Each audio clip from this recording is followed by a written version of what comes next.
friends, and welcome to the School Librarian Learning Network podcast. I'm Steve Tatro, also known as Dr. T Loves Books, and I love talking about all things related to school libraries. I may be an old dog, but I'm always trying to learn new tricks. In each episode of the SLLN podcast, I'll chat with a school librarian about a lesson they love. Hopefully, this can be a place for school librarians to get ideas and find new ways to engage with their students and staff. As a good friend likes to say, we're better together. So I hope this podcast will help school librarians connect with and learn from each other. The opinions and ideas shared in this podcast by myself and my guests are our own and do not reflect those of our school districts.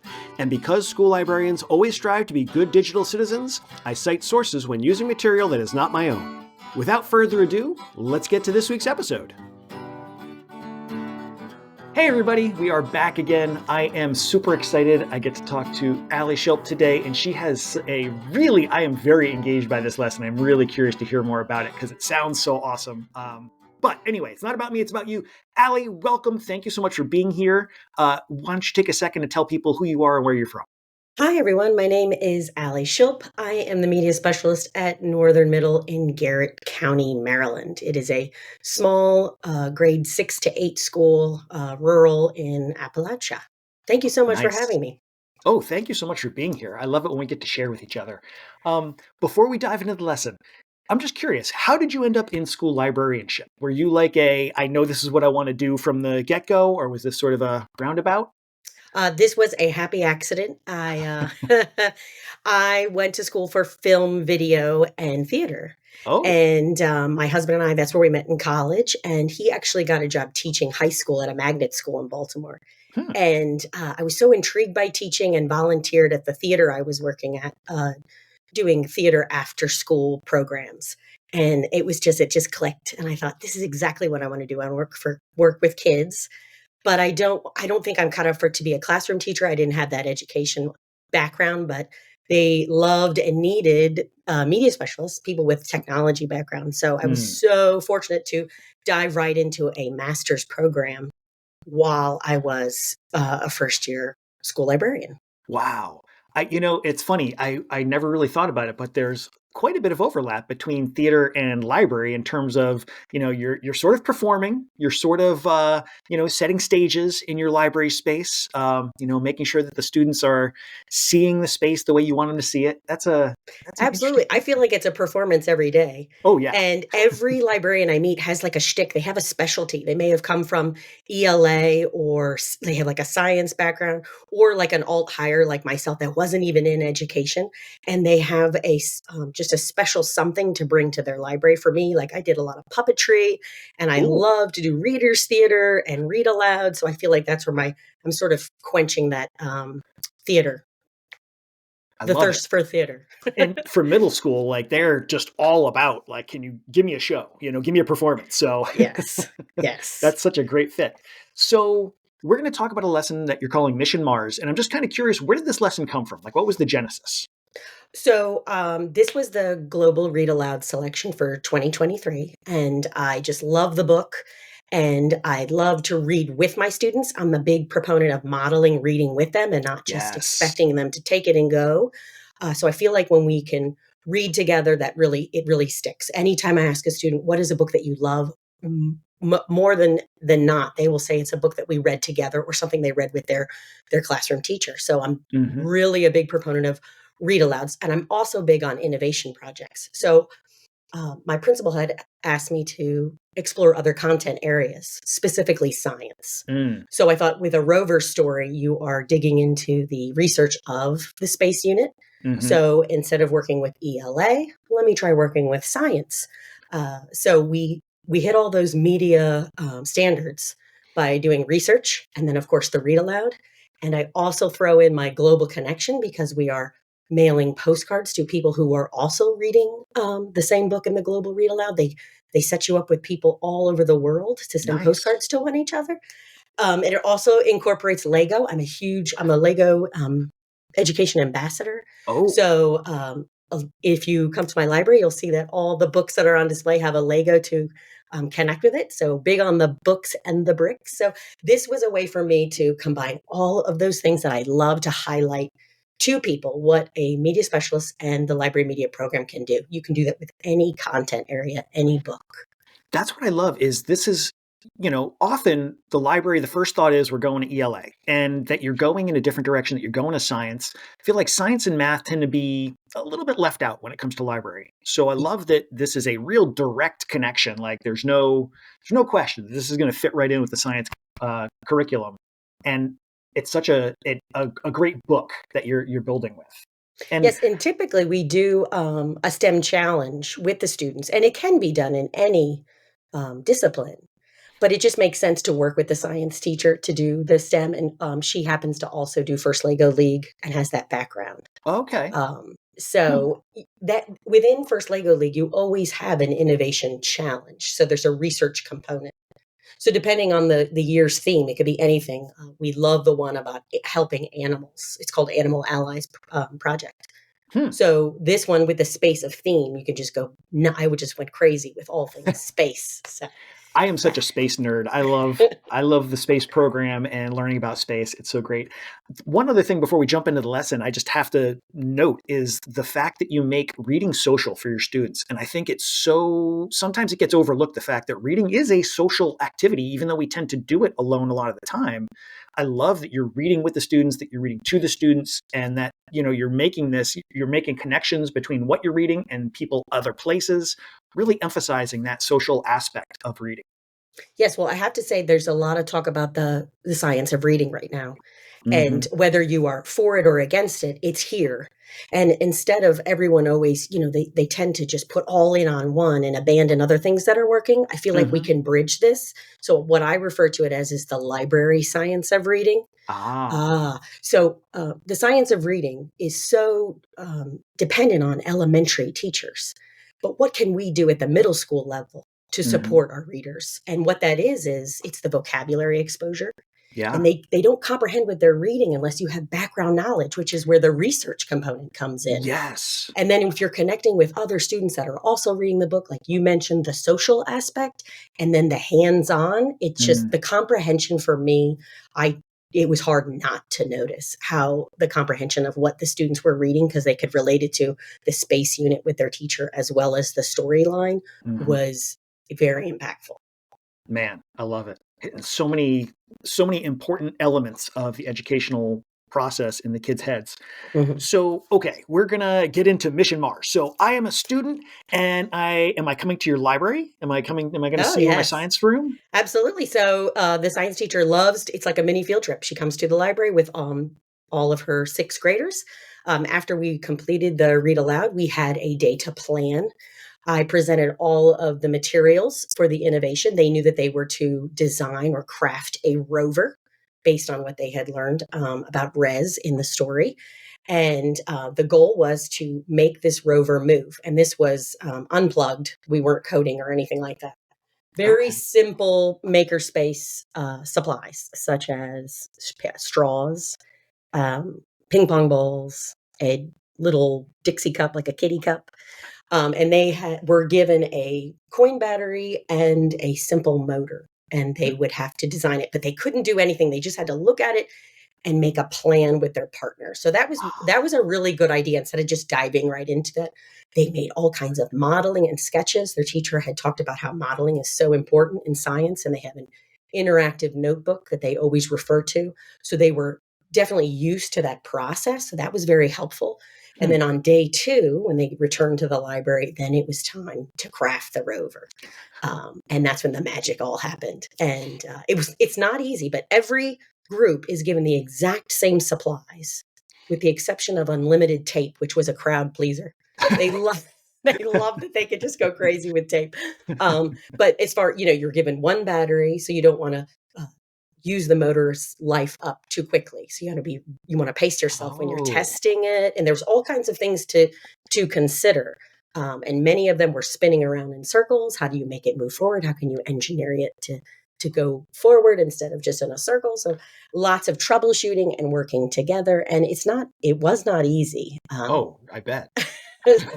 And then we had like a racetrack set up, and they would get up with their group and they would test out their rovers. So we did that. We had a 60-minute period to do that. So everyone was given the exact same materials and time. I love that the first element is, after you read the story, the first element is just planning, because I think it's so, there's this temptation to just say, okay, dive in. And I have found with my middle school students, they are not good at taking that minute to plan and just think about, what am I trying to accomplish? How am I trying to get from point A to point B? And so often they'll dive in, whether it's in writing an essay or working on a project or whatever it is, they dive in, and then after about 10 minutes, they're like, well, I don't know what to do next. Or like, I think I'm done. And it's like, no, I don't think you are. No, I agree. And I am a very much like, let's just dive in kind of a person. Yeah. But I would, we were forced to just have a planning day because we've had some wild weather and we had a delay day. So we really only Oh, had 40 minutes. So it was perfect to say, let's just plan. And in the assignment that I gave them, it has the very first page is making your model rover. And you have to label what materials you're going to use. So that forced me also to slow down and let them have a plan. So when they came in, they could use that whole time to just craft their rover. nice. That's such a great idea. And it's sometimes it's those fortuitous happenstance situations that turn out to be the best element of the lesson you put together. Yes. Yes. I think I'm just realizing, I don't know if the title of the book that you do the read aloud with actually got mentioned. Can you give us the Oh, full title? Because I'm yes. thinking of it as the movie, and I think Yes. that So the it's a book is rover different. story by Jasmine Warga. So Right. that was the global read aloud for upper to middle grade readers for this year. And it basically is a fictional rover named Resilience. And it's based after the real story that you know and love from NASA of Hmm. sending rovers to Mars. And it was it's a sad story. It was a crowd pleaser. Kids really loved it. I think the only negative feedback I got is that it ended so quickly because time has to pass. Oh. He spends a considerable amount of time on Mars, and Sophia is a sixth grader that starts off the book writing to him. It's just, and that's where the letters come in, and all of the feel good moments of the students also connecting with other readers with their postcards. So it encompasses all content areas. If he didn't even want to do an innovation challenge or connected to STEM, you could absolutely do it with your ELA classes. I love it. It's so great when we've got those elements. And the library is so full of elements that are so ready to be cross-disciplinary if you're willing to just take that minute and think about, like, how might this apply in different ways. Yeah. So that's a great point. That this is, sure, we're looking at science, but there's lots of other connections too. Yes. So 2-day lesson, it sounds like.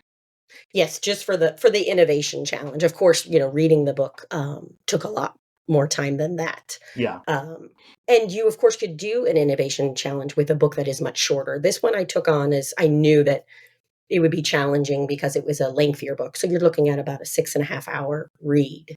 Okay. But you just do it over time, slowly.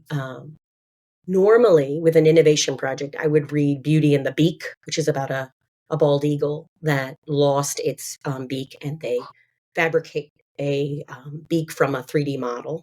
Huh. Uh, and so that's a picture book that can be read in one class. So the innovation project for that would be much shorter. But Hmm. because I connected with a science teacher and she kind of planned it all around her space unit, it worked. So it was throughout it was like 5 week um, time frame that you would need. But you can do it with much shorter books, and I highly recommend shorter, more concise books to get them into research and then to have an innovation challenge. Just Hmm. because the feedback is that kids love them. They're their favorite activity. Oh yeah, Is when they get to do hands-on stuff, Mhm. uh, Yes. who doesn't love that? Is Beauty and the Beak nonfiction?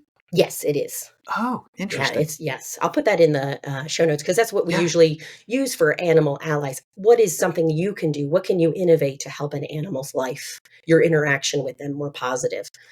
So that one, it's a perfect book to get kids thinking about what could I make or design that would help an animal and their I, livelihood. I love the idea that although Jasmine Warga's book is fiction, it's based on nonfiction, it's based on real stuff that really happened. And your other innovation challenges based on nonfiction, like really helping the kids see that nonfiction can be a very engaging place to dig into books. totally coincidentally, I was just talking to Tom Bober about the 5 types of nonfiction and saying how, like, for me, nonfiction has been a weak point. I don't do a great job of getting across to the students how amazing some nonfiction is. And these are Yes. activities that can help them make those connections, not just in the library, but, across their subjects, and kind of see there's awesome, interesting stuff going on in all your subjects if you want to dig in a little bit. Absolutely. And it's funny you say that because when I was pursuing national board, I asked my principal, what is a need? What is something I can do to help the school wide goal? And it was informational text that, and the ELA teacher said, we do a great job with our fiction reading. We really need more informational text and nonfiction, just like you just Mm-hmm. said. And I was Mm-hmm. like that. So that was a challenge for me. And this is a challenge for me because this is not my first place to go, but I enjoy it so much. I love using real world stories so Yeah. much and then pairing them with fiction. It's like the best of both worlds. You don't have to abandon it and say we're exclusively nonfiction because this is what the kids need. You Mm-hmm. actually use that fiction and then add that research, and then you have it's this best combination of what everyone will love. Yeah. And I mean, I can also see that being a great way to bring in some comparison and analysis for the students to say, like, okay, we read the fiction, we read the nonfiction, we've done the research. What's right or not right about the fiction that we read? And you could kind of even Mm, choose fiction depending on how close or far it gets from yes. the reality of the situation. Hmm. That's really fun. So were there any particular resources that obviously you had picked out a book for this, but were there any particular resources that kind of help you either conceptualize this or that you kind of chose specifically for this lesson? So I did have a little help, like poking around, thinking of the Rovers Challenge. I did look for lessons that had already been done, like Makerspace and Innovation Challenge. And the one that I did use, I do share it here in the notes. Just using a simple battery and a motor was like just the best idea. Also, when I mentioned Lego, is we had the Lego rover displayed in the library, and then a student brought in one as well. Because in the Oh, story, there's two rovers. So the students were able to see the two characters in the library. And then all of these little rovers started to appear. We have like Fun Friday, and it's open Lego table time, and everyone started creating their own little mini rovers. So I actually have like a display of rovers all over the library. They oh, just love fun. that. I know it's so cute when they show it to you and they say, "Will you display this?" And I say, "Oh my gosh, absolutely!" So the top of all of our bookshelves is just Lego displays, and it could be anything, and then we just pair a book beside it. Oh, Kids man. really, really like that. So it's like being in a museum exhibit. It's like they create this Lego, and then it's special. You don't take it apart. You don't put it in the Fun Friday bin. It is exclusive to the display. So that is something that I highly recommend. Is always like adding something for a display, whatever you're reading. So I have, of course, had a lot of books about space everywhere in the library, and then Mhm. my decor was very space themed, and it just helps you get excited about what you're reading. Oh, absolutely. And I love too that it gives the students that ownership of that sort of part of the library. Like, not only can I come here, but like this is my part of the library. Yes, exactly. They must get so into that. Oh man, I can picture it in my head. I'm hoping to get a good Lego space going in my library sometime Oh soon. yes, yes. And I'll send you pictures of them with their rovers because Oh they're too yeah, adorable. Yes. I would love to see that. So, how long have you been doing this lesson? It is my first year doing it. Okay. This was the first choice for Global Read Aloud this year, and it was also, it's just a very popular book, as it should be. Hmm. But I mean, in years past, I would have picked any book and done something similar. But Hmm. this one I think is going to stick. The teacher has asked, "Can we please read this same book and do this same activity next year?" She absolutely loved it. So That's while I awesome. always like to change it up and I'm on to the next thing, this one is definitely gonna stick with it for next year. I mean, if your teachers are asking for it to become part of their regular practice, you know you're doing something right. Yes, yes. That's awesome. Yes. What about the There's a student? Oh, oh, go ahead. there's another book too for your older readers that, A Work in Progress by Jarrett Lerner, I highly recommend. I was, definitely on the fence.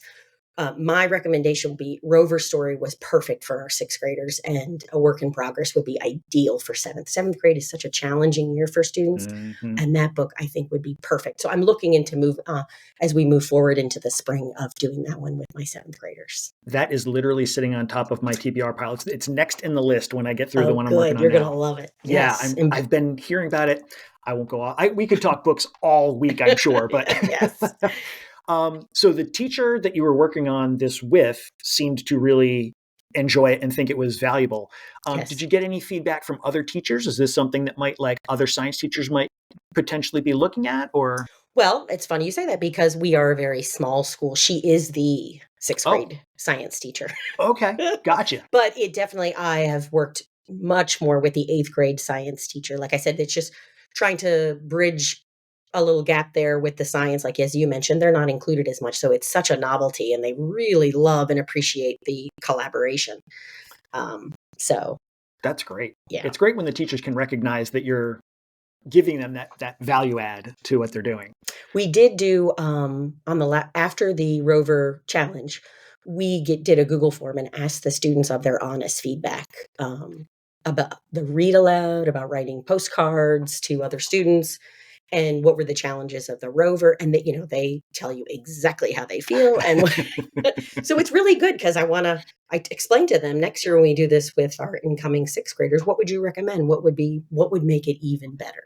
Mm-hmm. So that was very good. I'm curious, what kind of feedback did you get from the students? Well, some of them wanted the challenge to be easier. And that's the whole point of it, is that it's supposed to be a challenge. And we truly are just facilitators.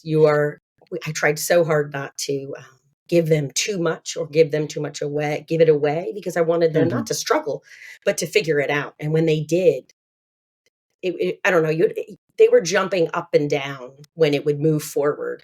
Yeah. They were chanting. They gave each of their rovers names, because that's very important in the story, the naming of the rover. We had a leaderboard. They were so into it. So I feel like you do have to just step back a little bit. You can give them little pointers about design and things like that, but that's what makes it truly a challenge. You shouldn't give it away for them. Right. Oh, no, absolutely. It's important for them to struggle sometimes, because that's how we learn, is through the struggle. And I had a student who wrote, "This was the best day of my life." Now, I know that's a little exaggeration, but I'll take it. I showed that to the teacher, and I was like, yeah, I think he just really loved the liberty of getting up out of his seat and just trying it out and working with his friends and being successful. His rover actually went the farthest. So nice. He was thrilled. Yes. What a great learning opportunity for students. I love it. Are there any ways that you might differentiate or sort of adjust for students that have maybe different ability levels as you were doing this? Oh, absolutely. So all the information that we share, I have Immersive Reader, and we worked with every student. So students of all ability levels were able to complete this mission and work together. We definitely are very thoughtful about pairing students if they needed more assistance. And of course, the teacher, having this science teacher and myself there, we're there to assist anyone. Right. I imagine there's a lot of walking about and making sure things are staying on track. Yes. Yes. So having this being the first time you did it, I imagine we all learn from experience. We all kind of learn as we do. Are there any things that you are thinking about for next year around? Like maybe we'll do this slightly differently this way? I think timing can just be challenging. We did lose a couple of collaboration time. Again, we have really wild weather here. So you have to work with someone who's very flexible. So I think going into it is, if you're going to pick a book that takes a long amount of time, it's just that their plans can't be, in stone, that you don't want to drag the book out too long, because then it kind of loses the magic when it gets too lengthy, where you're reading it for too long. So as long as you are and the collaborative teacher are okay with that, I feel like I could never have enough batteries or motors, because I had enough for all of the groups, but they don't always work. We had a couple of ones that didn't even work at all from the get. So moving forward, I have already bought multiple packages of motors and batteries. And There's no Oh, tape left in our town. I bought all the tape. Yeah. uh, are those So, supplies that come out of the library budget? Are they science budget? I'm just in my yes. head. I'm kind of So thinking, yes. So they were very inexpensive. We also have a very generous robotics teacher oh, who recommended the motors initially, and he got us started on them. So nice. yeah, it's very nice. Great cross-disciplinary possibilities with your robotics teacher, with your science teacher, with maybe your ELA teachers. So many great ways that you're tying this into all these different things the kids are going to be involved with. Since you only did this for the first time and you're kind of thinking about ways you're going to work on it next time around, what advice would you have for somebody who, like, this is their first time, they've heard what you've had to say, this sounds like an amazing lesson, I know I want to try it, I know others are going to want to try it. What are some things for the first timers that we might want to have at the fore of our minds as we get ready to do this? I actually would suggest they do a picture book, such as The Beauty and the Beak, just to try it out. So their time commitment, they can see, is this a good fit for my students? Is this something that they would enjoy doing? Oh, that's a great And then idea. maybe move into a novel that's much lengthier, more involved.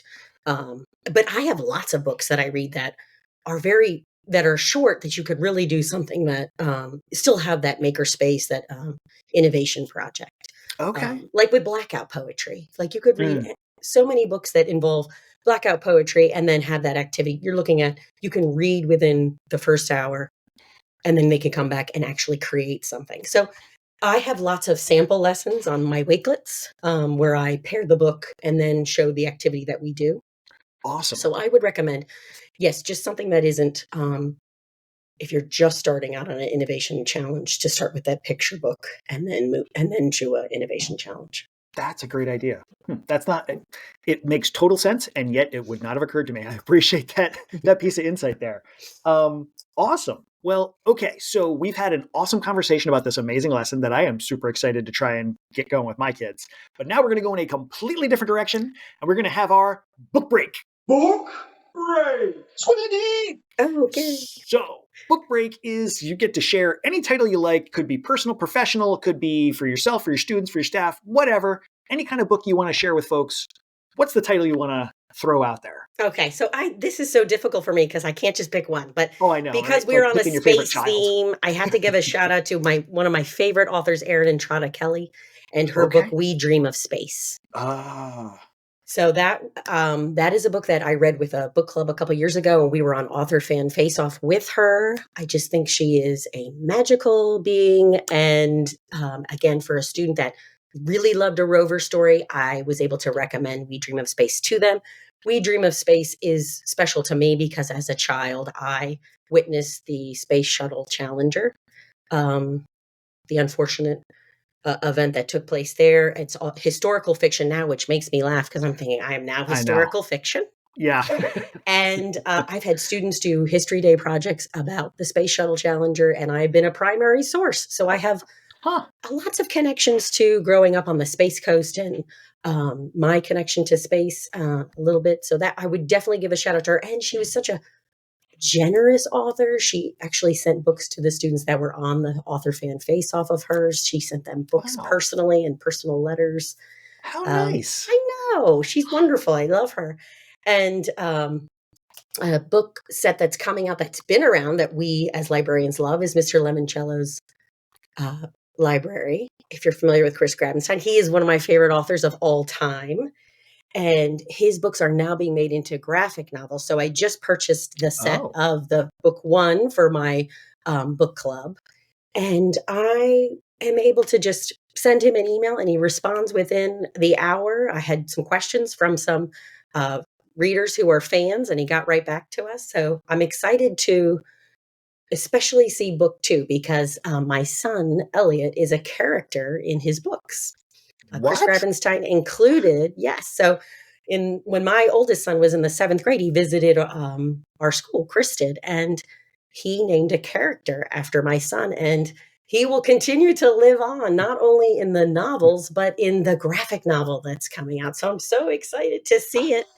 And his name That's is spelled incredible. correctly. You know, sometimes they add a character, but they switch it up. But his name is, we have a very unique name. So he is the one and only Elliot Schilpp, and he will be in that book. So it's just so fun because kids will say, is that your son? Or did you know that there's a Schilpp in this story? So I'm really excited about that, because anytime a book is made into like a graphic novel, it gives it new life. So the Lemoncello series is very popular, but then it will hone in on my graphic novel readers, and they'll get to experience the story all over again and love it. So, Man, yes. I didn't even realize it was coming out as a graphic novel. That's great. Yeah, so it just came out in November. And then within the next few years, you'll see the others in the series in That's graphic awesome. novel form. I know, I'm so excited. Oh, And I'm man. very excited to receive the advanced reader copy of John Shu's book, Louder Than Hunger. I'm very, yes. So those are some books that I read in the past that I'm currently reading and can't wait to read in the future. Awesome. Thank you. Thank you for the book recommendations. Thank you for the awesome lesson and the great pointers. I am so excited we got to have this conversation. Hopefully we can do it again sometime, but thank you so much. Me too. Thank you, Steve. You're such a bright light in the library world. I greatly appreciate you. Oh, thank you. Thanks for checking out this episode of the SLLN podcast. Be sure to check out the show notes, which include not only a link to the lesson, but also links to the SLLN website, home to a curated list of free upcoming virtual events and resources for school librarians. It's easy to become a member of the network. Just visit the site and use what you like. If you have an idea, a question, or a lesson you want to share, you can email schoolliblearning@gmail.com. That's school, L-I-B, learning@gmail.com. Know someone with a great school library lesson? Let us know. Until next time, be safe, be good, and be well.